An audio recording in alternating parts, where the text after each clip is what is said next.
The noise around Cleveland is deafening, and it's not just coming from the fans in the stands anymore.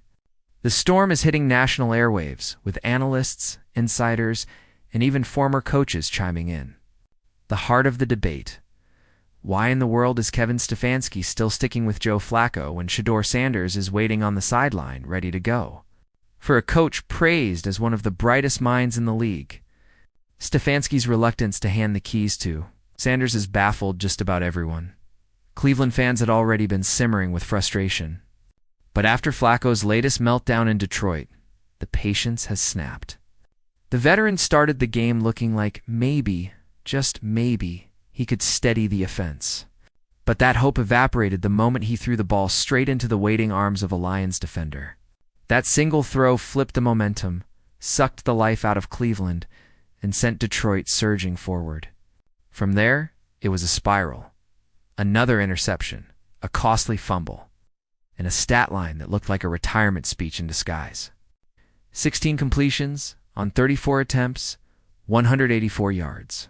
0 touchdowns, 2 interceptions, and a lost fumble. It wasn't just a bad game, it was a disaster class. Fans aren't buying the excuses anymore. For weeks, parts of the Cleveland media have tried to shift blame toward defensive lapses or special teams blunders, like the brutal 65-yard punt return touchdown given up in Detroit. But the fans see what's right in front of them. The quarterback position is sinking this team, and Flacco is no longer capable of carrying the load. The chorus has grown louder. Why isn't Shador Sanders in the game?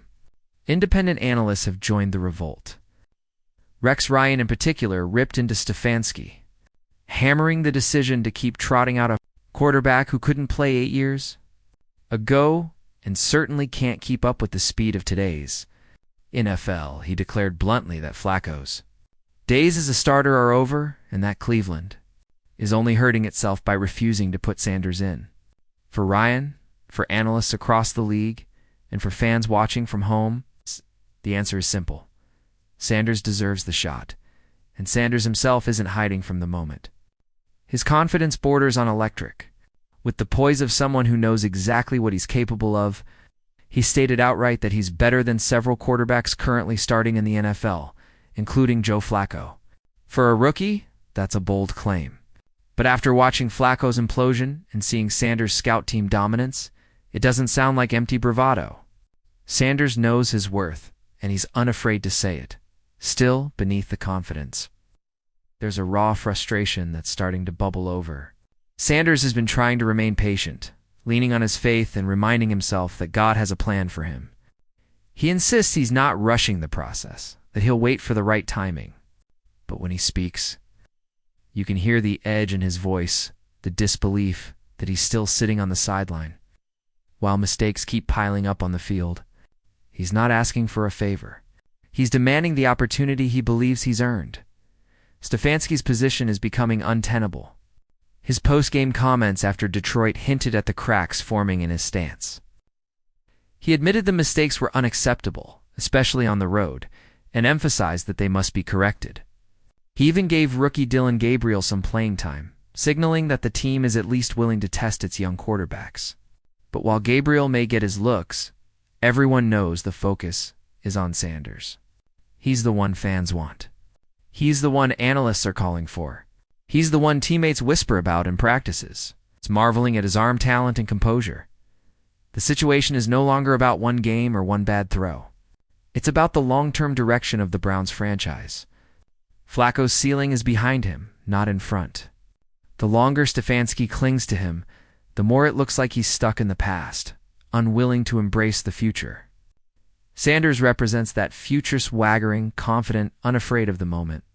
His time is coming, and the more Stefanski delays, the more pressure mounts on him from every angle.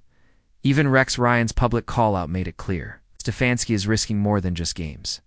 He's risking his standing with fans, his credibility as a decision-maker, and his ability to sell a vision of progress in Cleveland. Keeping Flacco at the helm while Sanders sits isn't just unpopular, it's beginning to look indefensible. The Browns are staring at a pivotal moment. Will they continue to ride with a veteran who's proven he can't keep up, or will they take the leap with Sanders and see if he can deliver the spark this team desperately needs? Every week they wait, the cries for change only grow louder, and the chances of salvaging this season slip further away. So what do you think? Has Kevin Stefanski's loyalty to Joe Flacco gone too far? Should Shador Sanders finally be handed the reins and given the chance to prove what he can do? Or do you believe the Browns should give Flacco more time to turn things around? Drop your thoughts in the comments below, and don't forget to like, share, subscribe for more deep dives into the NFL's most heated storylines.